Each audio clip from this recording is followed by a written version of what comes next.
En Quisquiriski tenemos las delicias que más te gustan, las de Colombia y las nuestras, las que tienen sabor a pollo, sabor a Quisquiriski. Primeros en precio, primeros en calidad. Quisquiriski es el sabor que te gusta más.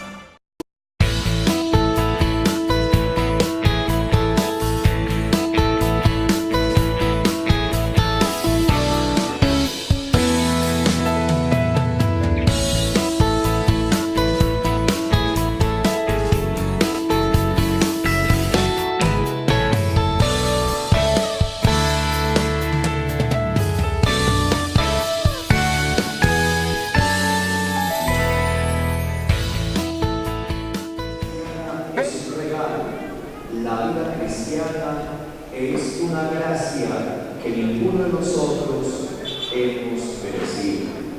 Bienvenidos a este nuevo programa de Perfiles con el Bambino. Hoy un invitado muy especial, el párroco de nuestro municipio del Peñol, Nuestra Señora de Chiquinquirá, la iglesia principal nuestra, y nos va a contar muchos detalles, muchas cosas, cómo empezó, cuál exactamente fue su vocación, por qué el municipio del Peñol, todo esto acá en Perfiles. Padre, bienvenido, un abrazo, un saludo cordial. Gracias, Bambino. Y muy amable por aceptar nuestra invitación, para que la comunidad conozca un poquitico más de usted. Bueno, nombres completos: Francisco Alexander Giraldo, y el segundo apellido, Duque. Bueno, muy antioqueños los apellidos, Giraldo, sí. Duque. Totalmente paisas. Y muy del oriente antioqueño. Muy del oriente antioqueño, claro que sí. ¿Usted nació dónde exactamente? En el Santuario Antioquia. Es de acá cerquita, vecino de nosotros, el Santuario Antioquia.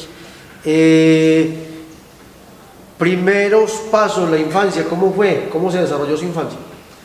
Bueno, mi mamá se llama Edilma, papá se llama Enrique, padres de 9 hijos, somos 9 hijos vivos. Los 2 primeros murieron. En el momento pues fue muy duro para ellos, porque a ellos les dijeron que mejor no tuvieran hijos porque iban a nacer y a los 4 o 6 días iban a morir. Entonces ellos perdieron la esperanza de alguna manera, pero le hizo la promesa al Señor que si nacía un hijo bien, que se lo consagrarían, y nacieron 3 hermanas, luego nací yo, soy el cuarto de 9 hijos. Ya, bueno, ¿y por qué le dijeron eso a sus padres? ¿Una enfermedad o por qué? Sí, había un problema en el paladar de los niños que iban naciendo, una niña y un niño. Sí. Y esto ya no se supo nunca en qué consistía el problema o la enfermedad, sí. Pero decían que nacían con una alteración ahí en el paladar. ¿Una alteración de pronto qué? ¿Una bacteria o algo que no los dejaba desarrollar? No. En el momento pues no supieron responderles a ellos, simplemente como que no podían. Sí. O sea, algo de la medicina que se dijo no se puede. No la poder. No hay un desarrollo normal de ese ser. Sí, que el amor que no siguieran teniendo hijos. Y entonces listo, entonces ahí aparece lo que llamamos un milagro, ¿cierto? Ellos se consagran, hacen una promesa y cambia la vida. Sí, y realmente pues mi papá, mi mamá son muy religiosos. Sí. Somos una familia muy religiosa, católicos, mis hermanos todos están casados. Todos bien con sus familias, gracias a Dios, excepto una, pues que el matrimonio no ha sido lo más, pues lo que se ha querido, pero sí. Son cosas que se escapan de las manos, pero el resto, todos mis hermanos tienen unas familias muy bonitas. Bueno, y sus padres prometieron consagrarse a Dios, y no sé si en la promesa estaba consagrar a alguien de la familia a Dios. Que si en Dios estaba la voluntad, que uno de sus hijos o sería religioso o sería sacerdote. Bueno, ¿y cómo fue lo suyo?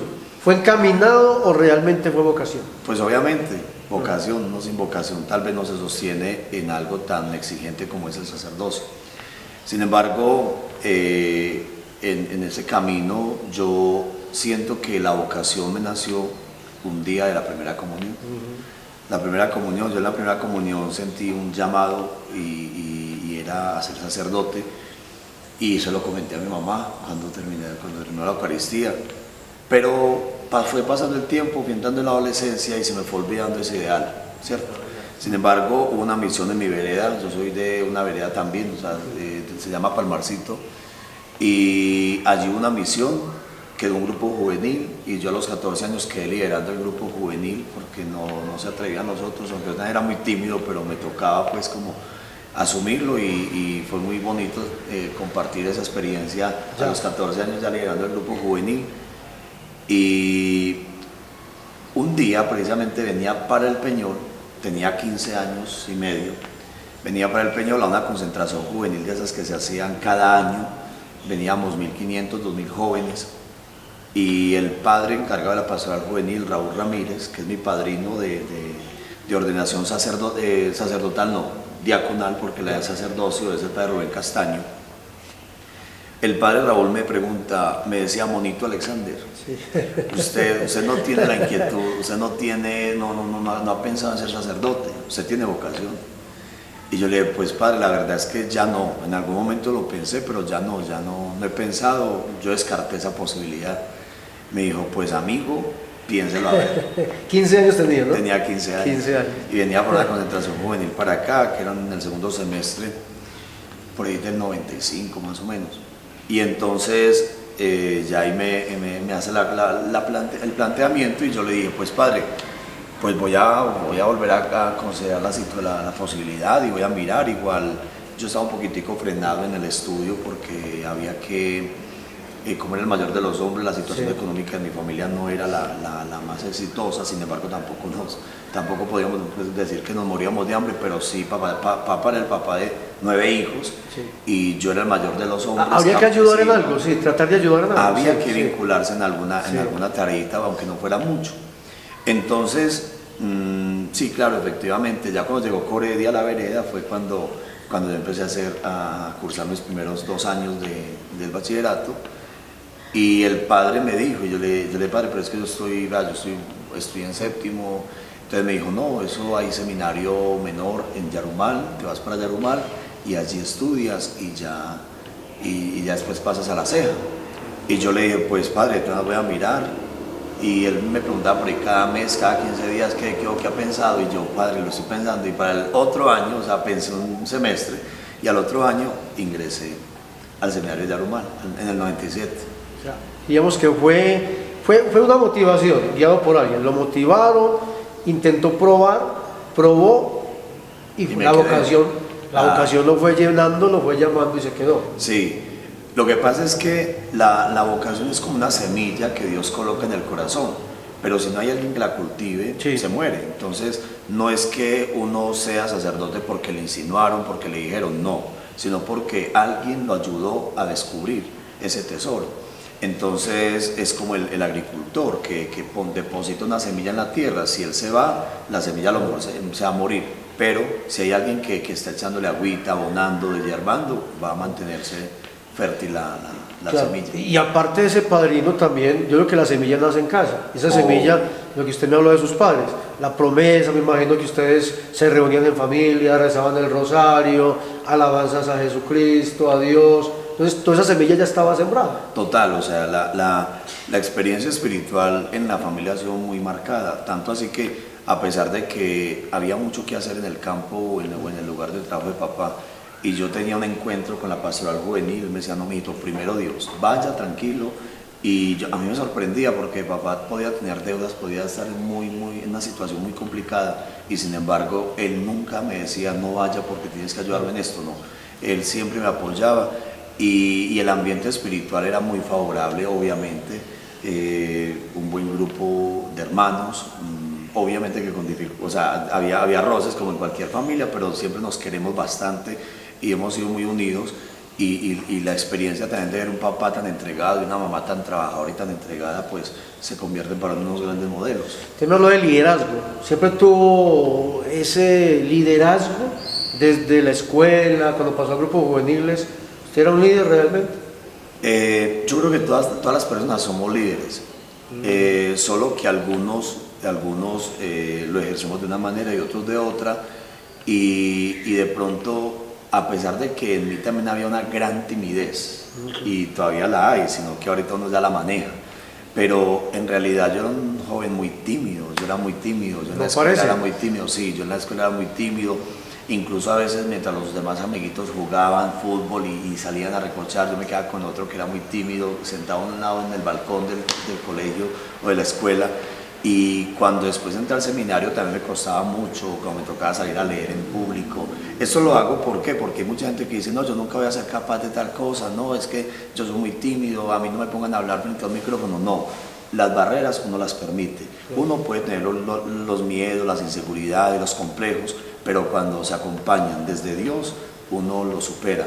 Y incluso una hermana me decía, Alexandre, ¿usted cuándo cambió? ¿Usted cuándo se transformó? Si usted era de tal manera. Entonces, o sea, líder sí porque era atrevido, pero en medio de una gran timidez. Yo lo quería tener hoy también para que aconsejemos mucho a la comunidad, para que le demos esos tips que llamamos en muchas situaciones de la vida, de la parte espiritual, pero creo que aquí arrancamos con el primer consejo entonces, para todos los televidentes.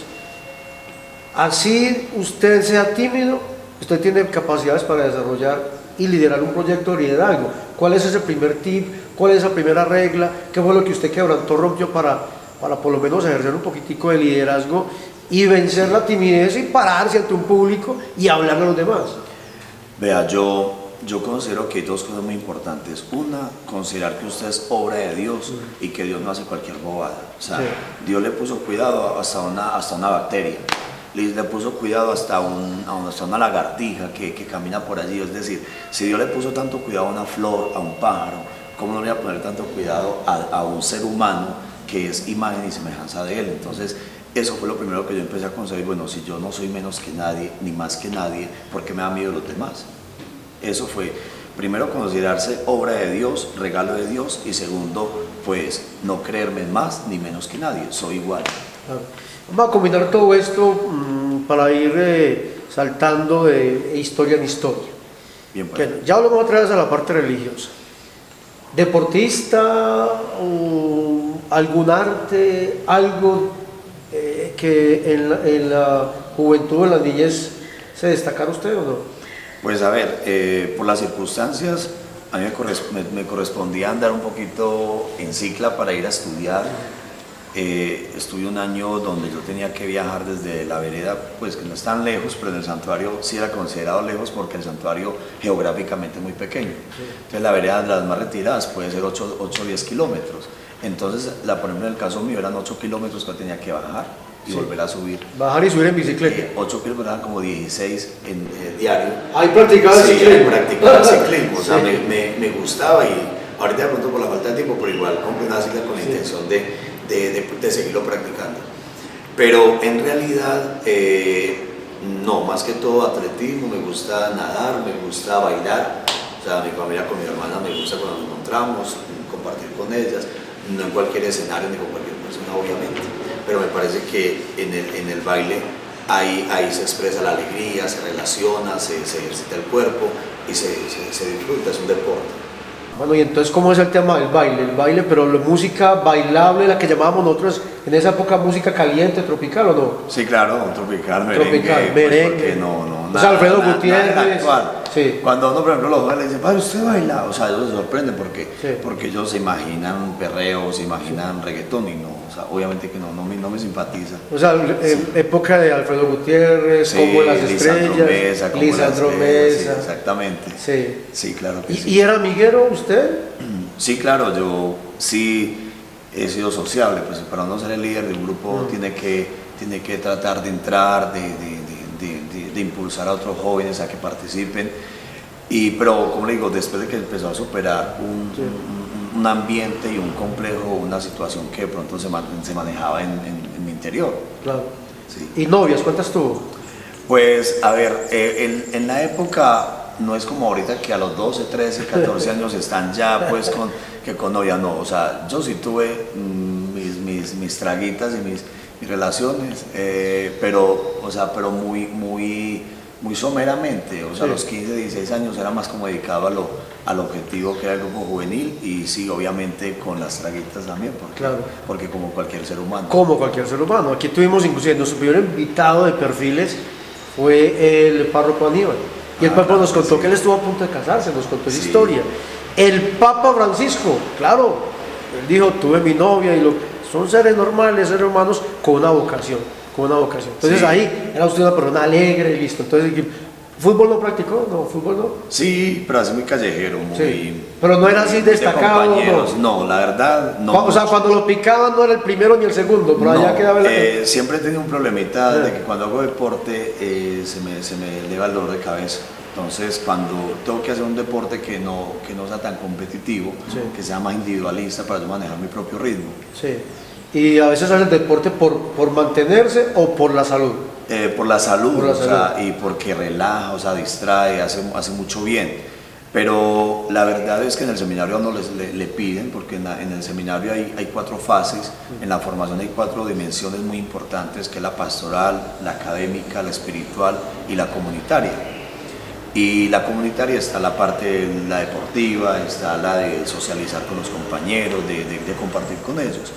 Entonces uno jugaba fútbol, pero bajo esas condiciones tenía que jugar en la de los rodillones, como nos decían. Y así a la distancia, de repente una tarde, una noche libre de algún partido, así sea de la selección colombiana, que juega Colombia, que en el Mundial, sí por lo menos ve deportes. Sí. O que Nairo Quintana o Rigoberto Urán, algún ciclista. Claro, estar como muy pues, enterado, haciéndose el más fanático a esa línea deportiva. Sin embargo, por ejemplo, cuando juega Colombia en un mundial, obvio, por sentido patrio, claro, y porque me impacta mucho cómo el país cambia la actitud cuando hay una competencia donde está la selección Colombia. O sea, es muy bonito, se cambia la actitud. Parece que no somos un país violento, parece que no somos un país pobre, parece que no somos un país con tanto conflicto. Pues es como una pausa activa de un país, claro, que vive en tanto estrés. Cuando tiene libre y dice voy a ver televisión, canales favoritos o clase de programas favoritos, ¿qué ve? ¿Qué le gusta? Pues a mí me gusta un poquito de Discovery, o sea, muy bueno, documentales, sí, me gusta mucho. Sí. Me gusta también pues música, a veces me pongo a ver videos de música, porque la música siempre me ha gustado bastante. Pues yo cuando estaba pequeño cantaba y pues me gustaba mucho. Y realmente documentales, porque una película me quedo dormido, o sea, la verdad, sí me quedo dormido. Una novela me parece como muy aburrido, pues a veces como tanto drama, tanto llanto, no me gusta. Entonces me gusta más como documentales, música y sobre todo, o películas donde se hagan tomas de paisajes. Yo soy enamorado de la naturaleza, la fotografía me encanta. Entonces, si la película tiene unas tomas de paisajes, si son por ejemplo que es del helicóptero, yo soy feliz viendo ese tipo de... Pero no por lo que presente la película, sino por las tomas que presenta. A propósito de la música y las canciones, más adelante me va a dar 3 temas musicales que generalmente le preguntamos al protagonista que lo hayan marcado o que le recuerde alguna historia en su vida. Bueno, llegamos entonces al estudio, se va para el seminario. ¿Cuánto estudió exactamente? Porque yo creo que ahora lo han aumentado a 7 años. ¿cierto? Ya está 9 años. 9 años, sí, no me diga. Ya está 9 años. Ya no es fácil el tiempo. ¿Cuánto le tocó a usted? Yo estudié 9 años, pero también me tocaron, o sea, hacer parte del bachillerato en el seminario de Cristo Sacerdote en Yarumal. Entonces yo estuve 11 años en el seminario. 11 años, bueno, y a veces también con mucha rigurosidad, no sé, la madrugada, porque hay esas reglas, ¿cierto? Hay una regla, hay que levantarse hasta ahora, hay que ir a la misa, reglas que se cumplen, por ejemplo.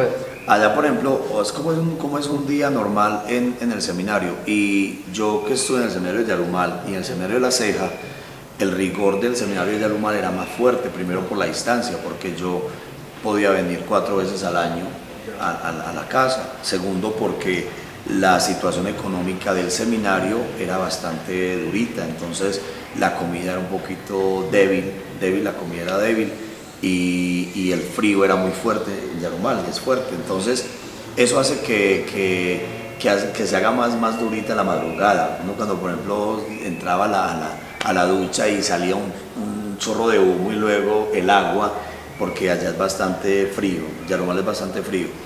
Pero, a ver, allá nos levantábamos tipo 5 y media de la mañana, laudes a las 6:20 empezábamos meditación, 6:40 la Eucaristía, hasta las 7:30, 7:30 desayuno, 8 en las aulas de clase, 10:25 receso para la media mañana, 11 hasta las 12 el rosario a las 12:30 entonces seguía el almuerzo, después deporte hasta las 2:30, a las 3 vuelvo otra vez a las aulas de clase hasta las 6 y después rezábamos vísperas, luego íbamos al comedor, a la cena y luego compartir comunitario donde jugábamos billar pool, tenis de mesa, ajedrez, parqués o charlábamos o dirección espiritual hasta las 8, a las 8 ya completas y ya no, a 8:30 nos íbamos ya a estudio personal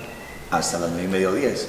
Y a dormir. Y a dormir, o sea, usted está para poder madrugar, todo el día se ha programado, en un seminario se aprovecha mucho el tiempo y se trabajan las 4 dimensiones simultáneamente. Sí. Uy, hay que ser muy juicioso, ¿no? Hay que tener mucha vocación realmente. No, y sabes que yo nunca tomé el seminario como algo pesado. Yo a veces me quedaba un mes sin salir del seminario, ni siquiera la ceja o ni siquiera yaruma. No me hacía falta, o sea, yo siento que me adapto a las circunstancias. Ya cuando salía a vacaciones y era para visitar familia, para estar con los amigos, para compartir, pero me adapto mucho, pues. Sí, gracias a Dios. Y entiendo que en el seminario, ya cuando está terminando y una evaluación le dicen, no le demos la vocación, mejor apoyo, retírese o esté cerca, pero no sirve para sacerdote, o no tiene la vocación. Eso también es importante ya cuando va a terminar, ¿no? No, y desde que usted entra, a los 5 meses ya la junta, todos los sacerdotes se reúnen y lo analizan a uno en las 4 dimensiones, las que les mencionaba hace ratito. Y si en alguna de ellas hay debilidad, le dicen, trábele a esa, y si ven que usted le está trabajando y no le da, entonces retírese mejor.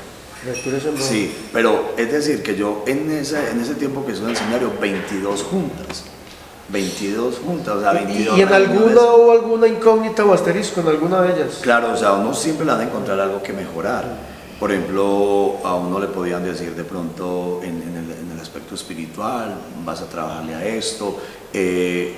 O sea, siempre, sí, porque o sea, si ellos no encuentran algo que mejorar, entonces prácticamente ya está hecho y nadie está hecho. Claro. Siempre tenemos algo que mejorar. Llega entonces la etapa final, el epílogo ya, y entonces le dan la bendición y entonces pasa a ser sacerdote o cómo es ahí, a ver, pasa a ser... Sí, ya uno cuando sale al año de pastoral, que en aquel entonces era terminando tercero de teología, salíamos año de pastoral, que el primer año me tocó en el retiro, el primer semestre en el retiro Antioquia y el segundo semestre en la Guajira, o sea, dos ambientes de contraste totalmente, espiritual y un ambiente pues en todas las dimensiones. Entonces estuve en el año pastoral y yo luego regreso a cuarto y en cuarto recibo el diaconado a principio de año y a final de año recibo recibo el sacerdocio. Termina su etapa, viene el diaconado, presbiterado, todo lo demás. Sus padres están presentes. ¿Qué siente? ¿Cómo la toman? ¿Y usted cómo lo sintió? Sí, toda la familia, pues, impresionante. Incluso uno de los pocos tíos que en algún momento cuando yo dije que iba para el seminario, como que le pareció raro, le pareció extraño, dijo, ¿y ese por qué le dio por eso? Después se convirtió en el tío que más orgulloso se sentía de mí. Cuando llegaba al seminario, cuando yo estaba por ahí, la mamá le decía a mamá, dígale a Alexander cuando llegue que me llame, que me busque, que yo quiero compartir con él. O sea, fue uno de los que más transformó su pensamiento. Y así pues para ese día de la ordenación, que es un día maravilloso, es un día increíble, es el día más lindo de mi vida, porque uno se postra hombre y se levanta sacerdote para toda la eternidad. Entonces es muy diciente. Cuando uno está postrado ahí mientras están invocando a todos los santos, a uno le pasa la película de la vida. A mí me pasó la película de la vida. Yo desde que estaba pequeñito empecé como a recordar todo y es una cosa impresionante. Yo siento que como que Dios lo consagra a uno desde que lo engendra hasta el momento en que va, para que ya siga siendo de sacerdote según el rito de Melquisedec y por participación del sacerdocio de Cristo. Claro. Vamos a ir a la pausa, ya nos doy cuenta su llegada al Peñol, su primera misa, ¿cómo fue? Tema musical. Ya venimos, el párroco de nuestro municipio del Peñol, el padre Alexander Giraldo.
Y regresamos en este último corte con nuestro párroco del municipio del Peñol, el padre Alexander Giraldo.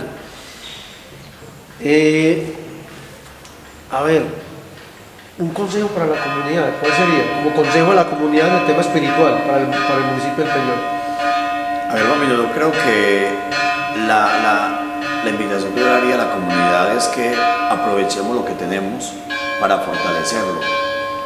La fe que tenemos, los principios que tenemos, los valores que tenemos, lo que han trabajado tantos padres y líderes por esta comunidad, hay que cultivarlo.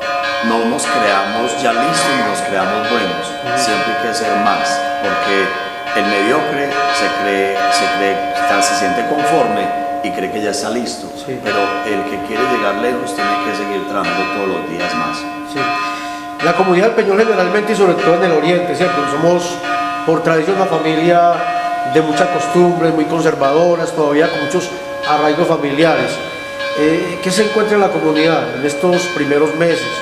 ¿Qué se encuentra? Una comunidad todavía que le falta trabajar un poco más, una comunidad fría, una comunidad bien abonada. ¿Qué se encuentra en la parte espiritual? No, yo encuentro una comunidad maravillosa, una comunidad muy bonita, una comunidad con muchos valores espirituales y sociales.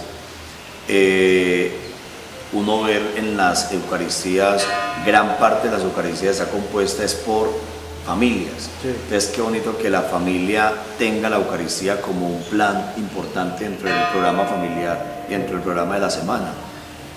Otro es ver cómo muchos jóvenes se confiesan, muchos niños, y cómo se confiesa la comunidad, porque cuando nosotros nos abandonamos y creemos que no necesitamos confesarnos, al final creemos que nada es pecado, ¿cierto? Sí. Otro es la participación de la gente, la solidaridad de la gente, el compromiso de la gente con los pobres, con los ancianos. Eso me impactaba en esos 8 meses que llevo. ¿Sitios donde ha estado? A ver, ¿empezó dónde? ¿Ya es sacerdote? ¿Empieza dónde exactamente? Bueno, yo recibí la ordenación y fui nombrado para la unión. Sí. Una experiencia muy bonita, yo la llamo mi primera novia. Porque fue muy bonita la experiencia, las primicias sacerdotales, la fuerza de la vocación y la fuerza espiritual con la que uno llega. Allí estuve 3 años, luego pasé otros 3 años a San Carlos, ya un poquito, la comunidad un poquito diferente, ya es otro ambiente, pero también muy enriquecedor. Allí empezamos a trabajar actividades que hacían que el objetivo era como reconstruir el tejido social, ya que después de toda esta época de violencia había que ayudarle a la gente a construir no solamente el campo, a construir la familia en su ambiente, sino que también había que reconstruir el tejido social. Entonces Dios me inspiró una actividad que se llama Disque la Siembra, y la trabajamos muy bien en cada una de las veredas allí en San Carlos. Luego ya fui nombrado al municipio de San Luis cuando tenía 6, estaba cumpliendo 6 años de ordenado, o sea que tenía 5 años cuando me llamó el obispo, 5 años de ordenado, cuando me llamó el obispo que para que fuera párroco. Incluso yo creí que que está equivocado. Y muy joven. Porque en la diócesis no es común que a uno los manden de párroco así como muy recién ordenado. Sí, muy joven, de los párrocos más joven que he conocido, porque generalmente hay que hacer una carrera como en cualquier actividad, ¿cierto? Y sobre todo, pues, o sea, es como, no tanto una carrera académica, sino que el obispo de pronto percibe ciertas cualidades que quiere ver en un párroco.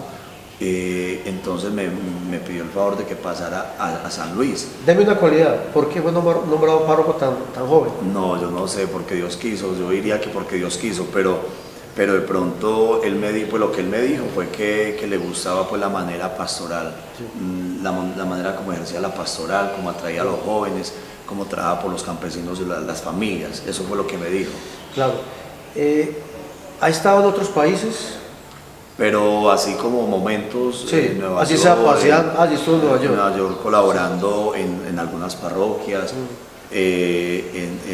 sí, especialmente pues en Venezuela de pronto también presidiendo algunas eucaristías y casi a mi sobrino allí y a unos amigos. Estados Unidos, Venezuela. Sí. Me imagino que un sueño es ir a Italia. Sí, sería bueno algún día ir por allá. Pero no soy así tan ansioso, yo soy pues como por ir a conocer, me gusta, obviamente que me gustaría, pero no es como mi mayor ideal. Yo cuando tengo un espacio para descansar, prefiero el campo, prefiero la naturaleza, prefiero el río, prefiero la montaña, el bosque, yo soy más de eso. Y aquí por ejemplo que tenemos Represo Río. No, yo soy... ¿Pero ha ido a pescar o no? Sí, he pescado, sí. pescado, he montado en lancha. He estado en la represa en las horas de la noche donde usted solamente siente la paz. Yo soy muy enamorado de la naturaleza, me encanta tomarle foto a cualquier árbol, a cualquier pájaro, o sea, cuando estoy en la naturaleza me encanta plasmarla en... Cuando le dijeron, bueno, usted va para el municipio del Peñol, usted de inmediato que se le vino, Peñol, a ver, ¿qué pensó y cómo tomó esa reacción? Pues como somos un municipio vecino al santuario, yo he percibido en el Peñol muchas cosas bonitas, o sea, percibía ese espíritu de liderazgo, ese espíritu trabajador, ese espíritu de comunidad, bueno, en fin, yo eso es lo que percibía desde fuera, nunca había trabajado acá ni siquiera como seminarista, ni como sacerdote, ni como vicario.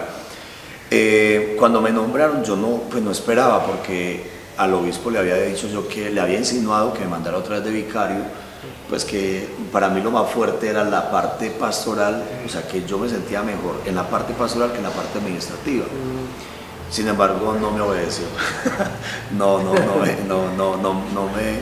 me copió. Incluso cuando yo le dije así, pues él me dijo no, pero mira que antes aquí en San Luis, porque yo se lo dije hace aproximadamente un año, se lo dije en San Luis, le dije, pues allá le dijeron algunos concejales, le dijo que me dejara, que para que continuara el trabajo que se venía haciendo, y él prácticamente como que me dijo no, te voy a dejar, pero al final de año me dice Alexander, yo pensaba dejarlo, pero lo necesito en el Peñol, necesito un párroco como usted en el Peñol, y yo no esperaba que mandara para una parroquia tan compleja, tan amplia, tan grande, porque pues si en el Peñol si en el San Luis yo tenía cementerio, tenía emisora y tenía una carga pastoral y unas veredas, acá se me incrementó con el asilo, con la Casa Pan y Vida, que son de mucha responsabilidad, y que la emisora es directamente de la parroquia, entonces eso hace que sea más exigente el trabajo.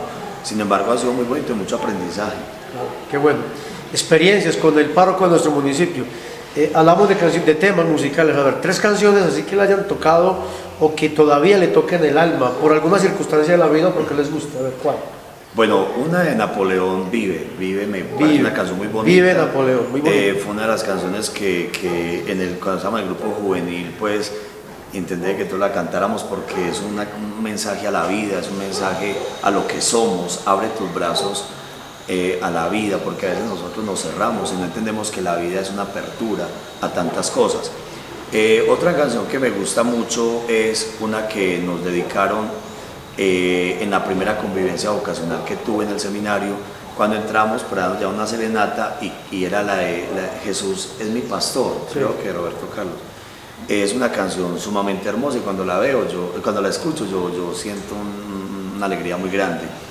Y pues cuando estaba pequeñito, un villancico, mamá, ¿dónde están los juguetes? A veces desde la esa es la tercera, mamá, ¿dónde están los juguetes? Sí, o sea, ¿dónde están los juguetes? Porque a veces nosotros, en medio de la escasez, queríamos hacer un juguete o algo y no era tan posible. Sin embargo, pues el empeño de nuestro padre, de nuestra madre, para que todo lo tuviéramos, claro, hace que sea más. Vamos cerrando ya este programa de perfiles con este invitado, además muy ameno, usted charla muy bueno, como decir, muy ameno. Así, preguntas y respuestas rápidas. ¿Qué le da rabia? Cuando una persona no se apropia lo que hace. ¿Qué le da alegría y satisfacción? Cuando una persona está enamorada de su vocación, cuando está enamorada de la vida, cuando se proyecta, eso me da mucha alegría.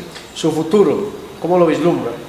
Pues yo espero continuar con mi ministerio, siempre tratando de dar lo mejor, amando a los demás. El evangelio de hoy precisamente que habla del amor. O sea, yo ayer publicaba una frase que decía que dime cuánto amas y te diré cuánto vales. Y lo último, el mensaje para la comunidad, para el municipio del Peñol. Y para todas las personas que nos siguen o que nos siguen a través de las redes, el mensaje es a que nos cerremos al amor de Dios, porque si nos cerramos al amor de Dios nos olvidamos de nuestro origen y de nuestro futuro, y entonces nos quedaríamos estancados. Dios los bendiga. Muy amable. Bueno, hermano, Dios los bendiga. Que esté muy bien. La bendición, muy amable, el párroco de nuestro municipio. Ahí estaba. El párroco Francisco Alexander Giraldo Duque. Apellidos muy antioqueños. La próxima semana, otro invitado. La gracia de nuestro Señor Jesucristo, el amor del Padre y la comunión del Espíritu Santo esté con todos ustedes. El Señor esté con ustedes. Evangelio de nuestro Señor Jesucristo según San Lucas.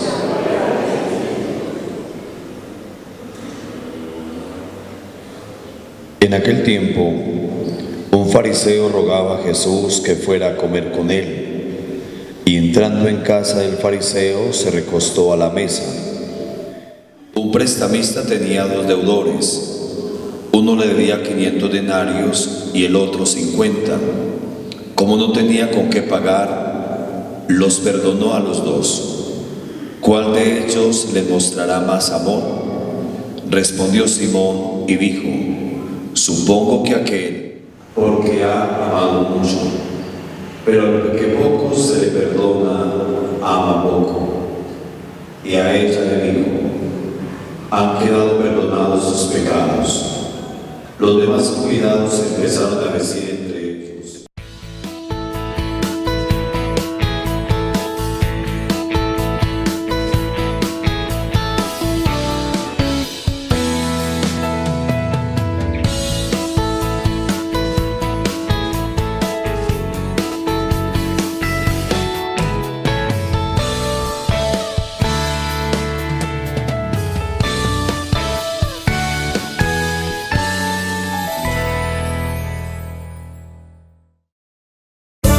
En Quisquiriski tenemos las delicias que más te gustan, las de Colombia y las nuestras, las que tienen sabor a pollo, sabor a Quisquiriski. Primeros en precio, primeros en calidad. Quisquiriski es el sabor que te gusta más.